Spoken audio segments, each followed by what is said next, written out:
Welcome friends, welcome to Puja special channel. পূজা করুন মনে ভক্তি দিয়ে।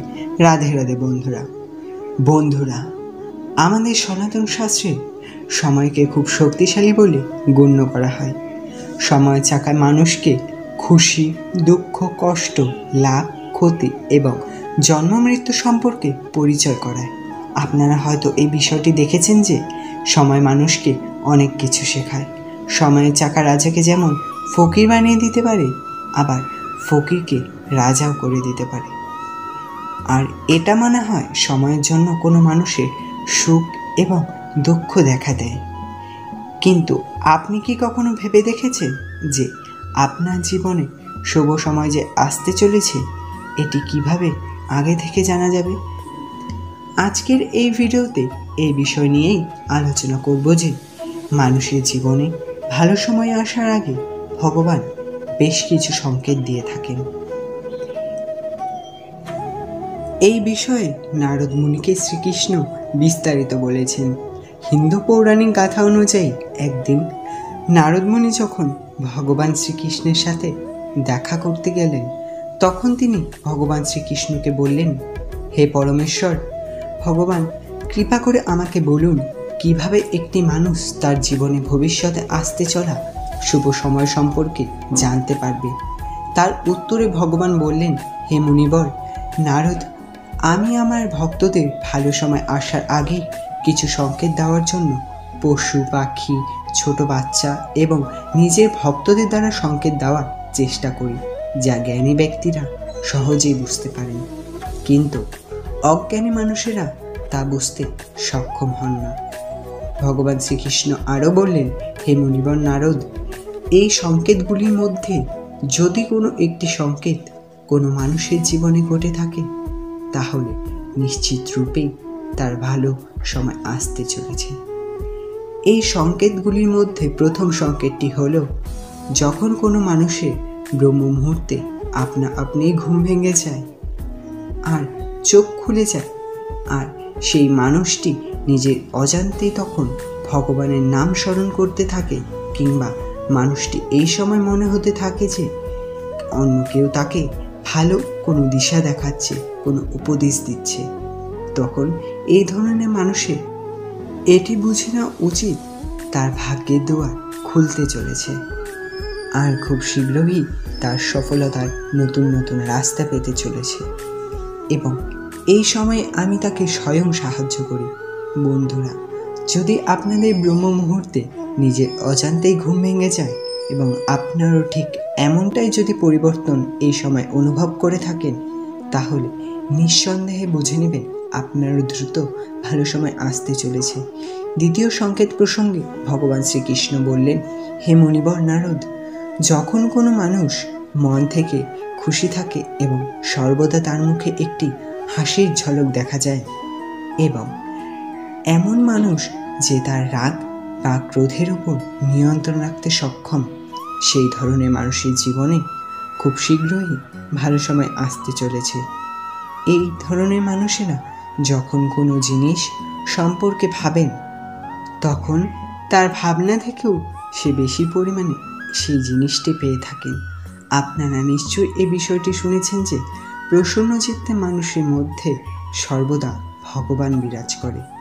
যে ব্যক্তি নিজে নিয়ে কোনো অভিযোগ নেই, ভগবানের দেওয়া সমস্ত কিছুতেই প্রসন্ন থাকেন, সেই ব্যক্তি ভগবানের কাছে কোনো কিছু না চাইতেও অনেক কিছু পেয়ে থাকে। তৃতীয় যে সংকেতটির কথা তিনি বললেন, যখন কোনো মানুষের গৃহের দরজার সামনে অন্য গরু অর্থাৎ গোমাতা খাবার জন্য আসে, অথবা কোনো হনুমান বা বাদুড় কোনো মানুষের ঘরে কিছু খাবার নিজে ইচ্ছে তুলে নিয়ে যায়, অথবা তার বাড়িতে কোনো পাখি এসে বাসা বানায়, বা কোনো বিড়াল বা কুকুর সন্তান প্রসব করে, তাহলে সেই মানুষটিকে বুঝে নিতে হবে সামনে যে সময়গুলি আসতে চলেছে তাকে আরও বেশি শক্তিশালী বানিয়ে তুলবে, আর সে তার বাড়ির জীবনে আগের থেকেও আরও বেশি বড় হবে এবং উঁচু লক্ষ্যে পৌঁছতে সক্ষম হবে। চতুর্থ সংকেতটি হলো, যখন কোনো মানুষের বাড়িতে ছোট বাচ্চারা বারবার নিজে থেকেই খেলাধুলো করতে আসে, অথবা ছোট বাচ্চা কোনো ব্যক্তিকে দেখে যদি বারবার হাসে তাহলে এটি ভগবানের সংকেত বলে মনে করা হয়। কেননা ভগবান শ্রীকৃষ্ণ ছোট বাচ্চাদের মধ্যেই অবস্থান করে থাকে বলে আমরা মনে করে থাকি। এই কারণে এমনটা যদি হয়ে থাকে তাহলে তখন সেই মানুষকে বুঝে নিতে হবে তার আসতে চলা ভবিষ্যতের সময়গুলি খুব হাসি খুশিময় হয়ে উঠবে। আপনারা অনেক সময় গুরুজনদের বা বয়স্ক মানুষদের এটা নিশ্চয়ই বলতে শুনেছেন, ছোট বাচ্চারা ভগবানের রূপ হয়ে থাকে এবং সর্বদা আপনার জন্য শুভ হয়। পঞ্চম সংকেত হিসেবে তিনি বলেছেন, যখন কোনো ব্যক্তি নিজের খরচাকে নিয়ন্ত্রণ করতে পারবেন তখন তাকে আমি ধনপ্রাপ্তি নতুন নতুন সন্ধান দিয়ে থাকি এবং এই ব্যক্তির নিজে থেকে বুঝে নেওয়া উচিত তার খারাপ সময় খুব শীঘ্রই কাটতে চলেছে। ষষ্ঠ যে সংকেতটি তা হলো, যখন কোনো মানুষ পুজোর থালা নিয়ে পুজো করতে থাকেন তখন পুজোর সময় তার হঠাৎ অনুভূতি হতে থাকে যে ভগবান তার দিকে তাকিয়ে রয়েছেন এবং হাসছেন। অথবা কিছুদিন বাদে যদি তার গৃহে অতিথির আগমন ঘটে সেই ব্যক্তি বুঝে নেওয়া উচিত তার শুভ সময় আসতে চলেছে। এছাড়া যখন কোনো মহিলা বাঁ চোখ এবং কোনো পুরুষের ডান চোখ লাফাতে থাকে তখনও তাদের বুঝে নেওয়া উচিত তাদের ভালো সময় শুরু হতে চলেছে। সপ্তম সংক্ষেপ প্রসঙ্গে শ্রীকৃষ্ণ বললেন, যখন কোনো মানুষ সকাল সকাল কোনো শুভ কাজ করতে বেরোচ্ছেন তখন রাস্তায় বের হওয়ার পর তিনি যদি কোনো গোমাতার দেখা পান অথবা কোনো দেবদেবী মূর্তির দেখা পান কিংবা কোনো গরিব দুঃখী সাধুর আশীর্বাদ প্রাপ্ত হন তবে তাকে বুঝে নেওয়া উচিত উনি যে কাজটি করার জন্য গৃহ থেকে বেরিয়েছেন সেই কাজটিতে উনি সফল হবেনই হবেন। সর্বশেষ ভগবান শ্রীকৃষ্ণ মুনিবর নারদকে আরও বললেন, যদি কোনো ব্যক্তি সন্ধেবেলায় অন্য কোনো ব্যক্তির দ্বারা দুধ বা জল ভরা একটি পাত্র প্রাপ্ত হন অথবা কেউ যদি তাকে এ সময় মিষ্টি প্রদান করে তাহলে সেই ব্যক্তিকে বুঝে নেওয়া উচিত তার জীবনে ভালো সময় শুরু হতে চলেছে। ভগবান, আমরা অনেকেই হয়তো সনাতন শাস্ত্রে বিশ্বাস করি, আবার অনেকেই করি না।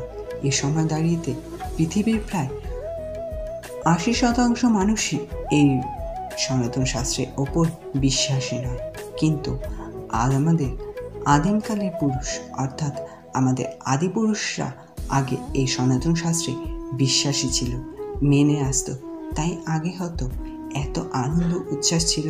আপনারা কি আগের মতো এখন সেরকম কোনো আনন্দ উচ্ছ্বাস দেখতে পাচ্ছেন? বন্ধুরা, ভিডিওটি আজ এ পর্যন্ত রইল। ভালো থাকবেন, সুস্থ থাকবেন। রাধে রাধে।